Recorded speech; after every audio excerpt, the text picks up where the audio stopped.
Boston College has a ridiculously deep running back room this year, and that is going to lead to more wins on the field.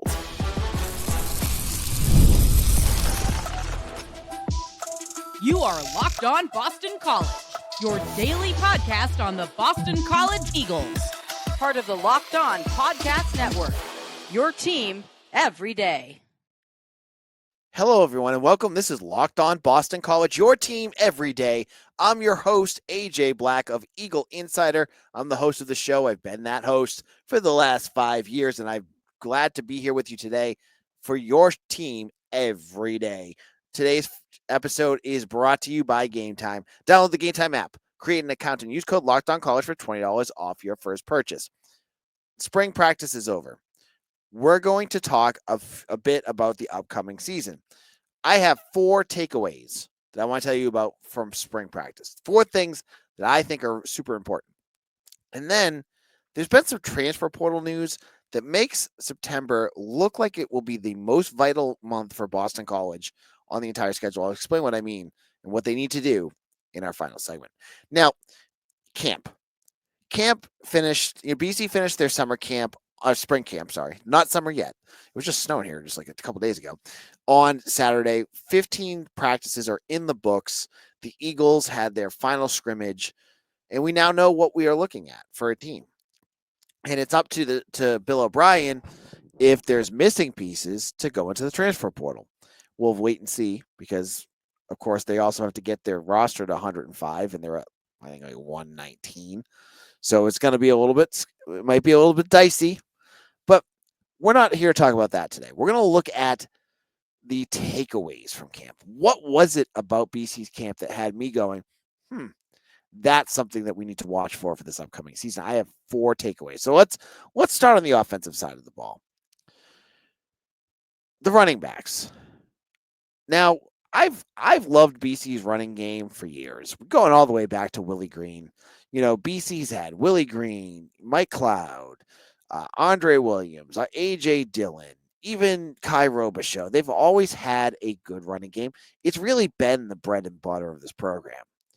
And I look at the room this year. And first, I say, it's not even complete yet because there's 2 very talented backs coming in the summer. But the guys that they have really look like they're going to make this running back room something special. And I think that starts at the top with Turbo Richard. Turbo Richard this spring had a number of massive carries, like big explosive carries. And now you're watching a run. There's not a lot of tackling. In the last practice, there was a little bit more tackling. But you don't see the physicality you see during a game yet. They don't want to get the guys hurt. But what I saw to Turbo is a running back that was healthy. That was a big issue for him last year. But a running back that when he hits that move, he causes damage. He is quick, he's explosive, and he is physical. He has everything that you would want out of your marquee back. And obviously the goal for next year is, can he stay healthy? But if he can, this could be your best running back since A.J. Dillon. Like top to bottom, what he can do, he's that good. And that's credit Jeff Hafley for recruiting him because he didn't have a huge offer list. But with him, you have Jordan McDonald, who I don't think it's fair to sleep on. Jordan McDonald worked his butt off last year to get from the practice squad to the penthouse. He went from a guy, I swear, I watched last summer, didn't see a lick out of him that said to me, this guy's going to be a factor this year, to a player by November was so valuable that he caused you to win games. He had big runs. I think it was the UNC game that he had a couple big runs in. Jordan McDonald is a very, very valuable piece. On top of all of that, you have Alex Brum, who's coming back from a knee injury. And when you come back from a knee injury, the first thing that folks are going to get nervous about is your speed and your ability to cut. I'm going to tell you, from what I saw, Alex Brum looks even better than he did before he got hurt. So you have him in addition to all of this. And he looks like he will be a much better fit in Bill O'Brien's offense than he did under Jeff Hafley. So you get those 3. I got to tell you, I didn't see a whole lot of Day Jones this spring. And then you have Mekhi Dodd and Bo McCormick coming this summer. You have a very deep running back room. So if you want to lean on your running game, if your offensive line is up to the task, and that's another question for another day, if you can do that, you have the backs to take over games. That's one of my takeaways. The second one, and this is the storyline of Locked On BC, is the punting game is back, and we can thank our brothers over in the country of Ireland for all of that. Now, every single practice this spring was in the Fish Field House, and from what I've heard, it's a 65-foot ceiling. So I saw a ton of punts, and either they were low line drive-ish punts, or some of them you'd watch them and they were, there's the grates that go along the top, and you're watching going, oh, will it get through it? Like, oh, it got through it, or oh, nope, it got back, it got smacked and went backwards. The point of the matter is, when you're watching punts indoors, it's a mixed bag. It's hard to tell you what you actually have. But what I can tell you is Andy Quinn, the freshman from Ireland, the patron saint of this podcast, because I talk about this kid already a lot, and he's only a true freshman and has yet to play a game. He looks like he has a better foot than anyone on that roster last year. And that's not a knock at Liam Connor, who did yeoman's work near the end of that season. But Sam Candotti, Ivan Zavanko, both of those guys struggled. Andy Quinn, the ball comes off his foot completely differently. And maybe you're at home going, AJ, who cares about punting? Remember how important that was last year.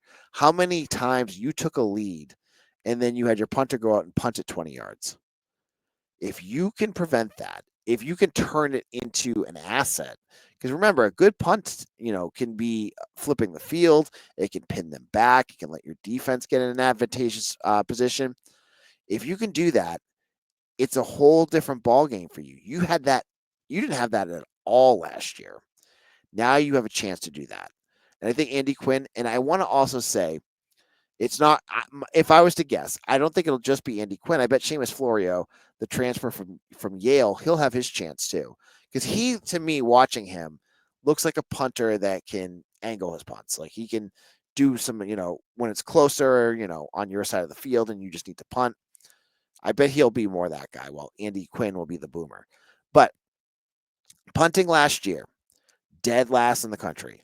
That will not happen again this year. I can guarantee you that's not going to be the case.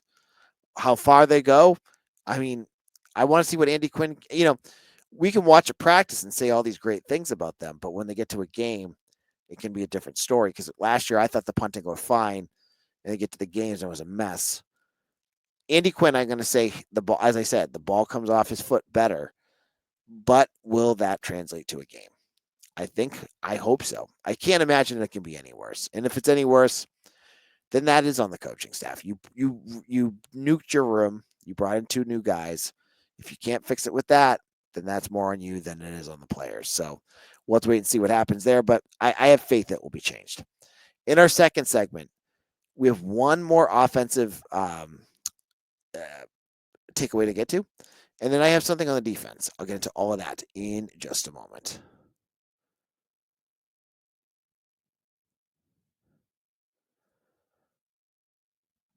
There's nothing like the atmosphere of the NBA playoff game. Every bucket, every defensive stop, every moment feels huge. It's electric in the arena, and with Game Time, you can be part of it without the stress of last-minute ticket hunting. Game Time makes it fast and easy to get playoff tickets, even when demand is sky high. Prices on the app actually go down as tip-off gets closer, and their last-minute deals can save you up to 60%. I went to the UVA game a couple years ago. I got the best tickets. I was able to see where I was going to sit. I got low prices, and I was able to take my family for a reasonable price. And I loved that about Game Time. It was so easy. No hidden costs, nothing like that. So take the guesswork out of buying tickets with Game Time. Download the Game Time app, create an account, and use code LOCKEDONCollege for $20 off your first purchase.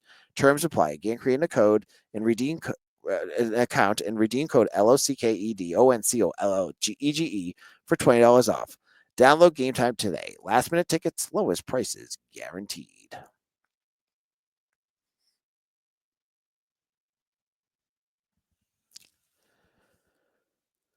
This is Locked On Boston College. I am your host, AJ Black of Eagle Insider.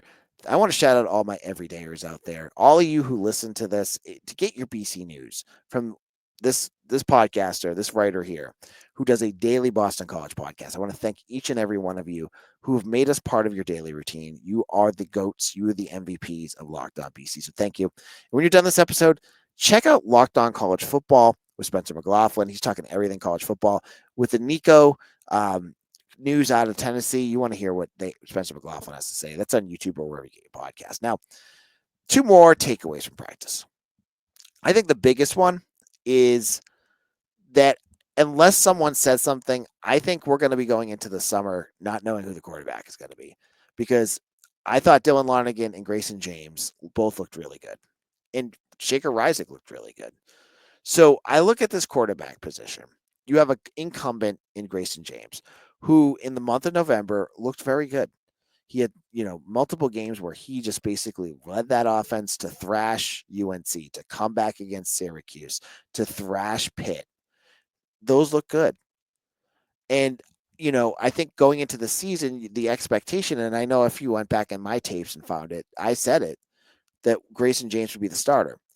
That being said, watching what Dylan Lonergan can do, he's certainly going to be in the conversation for who's going to be starting next year. And I don't know who it will be. Both of these guys look really good. Dylan Lonergan had some really nice deep throws. He handles pressure very well. He's quick. He's more mobile than you would think. Like, he can move. Grayson James can move the ball, but he more moves it because he's big and he can kind of shoulder and drop guys while he's doing it. Lonergan's quick. He's a quicker guy. But what really stood out to me about Lonergan is how quickly he's picked up this offense. Like, he looks, if you were to watch him, he does not look like a transfer. He looks like a guy who's been in the system for a while and knows what Bill O'Brien knows and expects. And that's impressive. That's something to really look at and say, wow, you found this guy in the portal. He's able to do that. Now, I don't know if we will find out who the starter is. And I can't say that. Like, if it's not James, will the staff let him, know about it so he can make a decision? That'll be something worth knowing. Or will it be James, and then Lonergan's going to have to wait a year? All questions we don't know the answers to, and we'll have to wait and see. Additionally, deeper into the depth chart, you have freshman Shaker Reisig, who I've told you before, he does not look like a freshman out there at all. This kid throws the ball and commands the pocket at a level that makes it seem like he's been in college for multiple years. We've mentioned Reisig for a while. So that's impressive. And then near the end of the bench, you have Jacoby Robinson. And not sure what's going on with him. He didn't play much. You didn't see a whole lot of him this spring. Will he be on the team in the summer? I don't know. We'll have to wait and see. But I don't see him being a major part of the plans moving forward, just based off of, their preference to go with, that they were using Reisig a little bit, and, Robinson just didn't play. And that's the way it was. So we'll have to wait and see what goes on there. But I think their quarterback room is deeper than BC's had in years. You have enough talent to weather injuries and really push each other. That's the part I love, is that you have quarterbacks and honestly positions all over this roster where guys are pushing each other. That's what you want. You want guys that are trying to they're getting hungry and they want that position. And that'll be something to watch for. Now, finally, let's talk about that defense. If you're looking at this over here, I wrote defensive ? Because I still think after this spring, it's still a question what this defense is going to look like.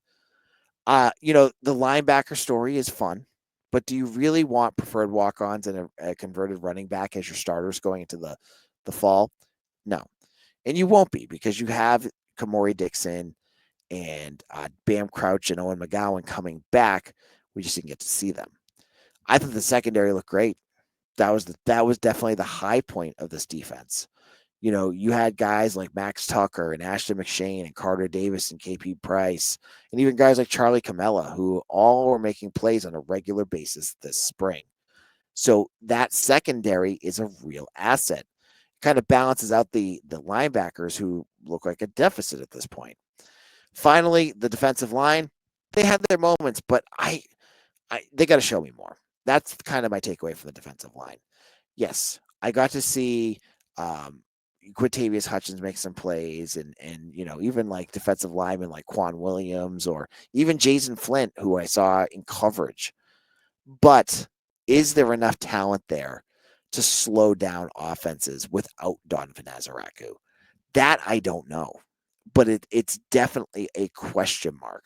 I think the defense still, I need to see more. They weren't a train wreck because on the offensive side of the ball, you have good quarterbacks and a guy like VJ Wilkins or Lewis Bond who can make your life heck if you mess up, even if it's your own roster. Didn't see a whole lot of that because I think the defense, even when they struggled, was able to stay in place. They weren't able to blow coverages and make mistakes. So I think that was important to see too. And again, overall, one theme I take away from this is BC has the right staff in place. Watching these practices, they're well organized, they're doing situational football. This is why BC last year did not get blown out in any games because they're even with their talent gaps at times, they're well coached. And that is very clear watching these practices. That's very clear seeing these scrimmages that they expect a lot, they teach a lot, but when they do, they get results. So that's my last takeaway from practice. Spring's over. I can't believe it just feels like it just started. Now we're just a month away from official visit season, the next part of the schedule.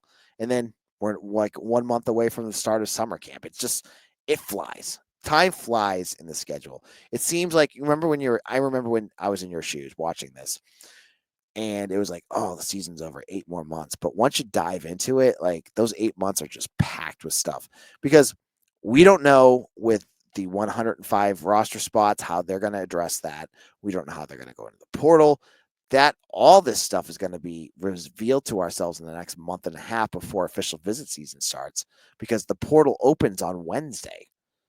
Once the portal opens, we'll get to see who stays, if there's anyone, any surprises. I don't expect a ton of surprises, but that's what a surprise is. It's going to catch everyone off guard. So we'll have to wait and see. In a moment, I want to look at the September schedule for BC because I think there's a path that they need to go, and I'll explain what that looks like in just a moment.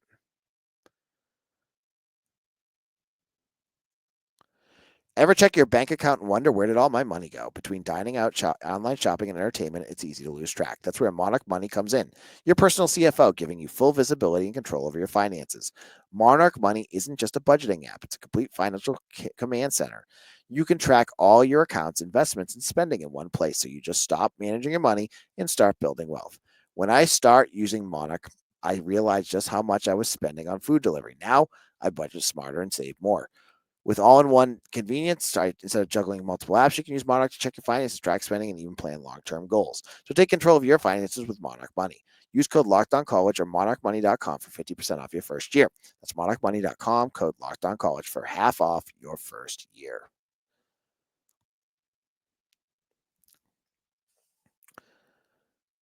Welcome back. This is Locked On Boston College, your team every day. And to my everydayers, we have been talking about schedules. We've been looking at what BC has in front of them.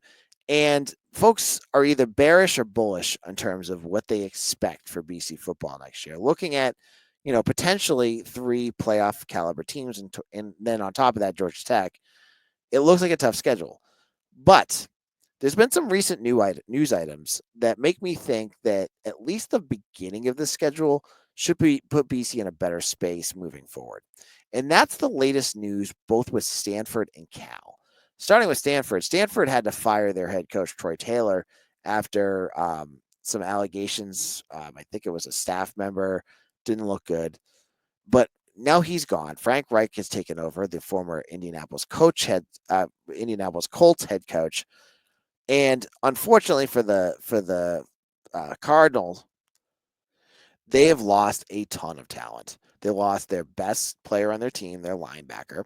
They lost their best wide receiver. They're about to lose their second best wide receiver. There's a ton of players in the portal. They're not happy with what's going on. So you're heading to Stanford in this season. You're going to play on September 13th after Michigan State and Fordham. Before, there were people who were thinking Stanford was going to win this game. I don't believe it. I think BC is going to be a major favorite here.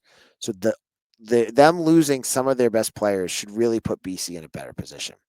The other change is the week after when they come back to Massachusetts and play Cal at home. Now, Cal lost their starting tight end, and obviously Fernando Mendoza, their quarterback, ended up in Indiana. And on top of all that, they lost Jalen Ott, their running back, who, many folks were hoping could be a Heisman candidate. He got hurt last year, but he puts, I think he's like 3,700 yards over 3 seasons. He's just really, really good. And he's entering the portal. So some blue blood probably enticed him to go in, and he's going to leave. Or it's that booster from, I think it's NIL, that won't give any more money until Justin Wilcox, their head coach, is gone, which is a crazy demand. But if maybe that's why they can't pay Jalen Ott, so he's leaving. Now Cal is losing a lot of their firepower. You're playing them on the road, but if they're bad, they're still bad at home. So that could be a big change. So I look at the schedule. You start the season off with Fordham. You should win that. You go on the road. This could be the biggest game of the season right there, Michigan State. Because if you beat Michigan State, you then go on the road to face Stanford, come back home to face Cal. You should beat both of those teams and start the season 2-0 at ACC play. Then early October, you play Pitt. And as I said last year, I sold on Pitt, and I was right because Pitt was putrid. They play a bunch of crappy teams last year, and all of a sudden everyone loves them. And now, you look at this team and you're wondering, can they do it next year? I don't think they can. So when you're looking at the schedule and you're thinking to yourself, what's the road to 8 wins? There's a chance if BC plays well that they could start the season off 5-0 playing Clemson, who will probably be undefeated too. And that would be at home. So 5 wins just to start the season. That doesn't get much better than that because you have UConn on your schedule. You look down the schedule and you also play, some tougher teams, but you have Syracuse on there. You could possibly beat them. And then SMU, you played them tough last year. Could you get 8 wins? If you want to get 8 wins, you have to start that season off 5-0. Games against Notre Dame is going to be really tough. Games against Clemson is going to be exceptionally tough. But if you have faith in Bill O'Brien, because he's a coach that coaches up these kids and he does it every time, then you feel that this could be a chance for BC to take a step in the right direction, that they could actually improve. But that first chunk, you got to beat Cal, you got to beat Pitt, and you got to beat Stanford and Michigan State. Can they do it? Good quarterback play can do it. We'll have to wait and see. On tomorrow's show, we'll be talking more transfer portal news, more recruiting, and everything else going on with Boston College. You know where to go. Follow me on Twitter at AJBlack247. Come over to Eagle Insider. It's 50% off right now. You can get a subscription for the cup of each month for the price of 1 cup of coffee. And you're supporting a local business, a small business, and you're getting some excellent BC news. So come over to Eagle Insider and sign up today. I saw a bunch of you doing that today. I love it. I love when my site, all the work that I do pays off. And that's all because of you. So thank you all. And make sure you check out all those things I mentioned. We'll see you tomorrow for another episode of Locked On Boston College, your team every day.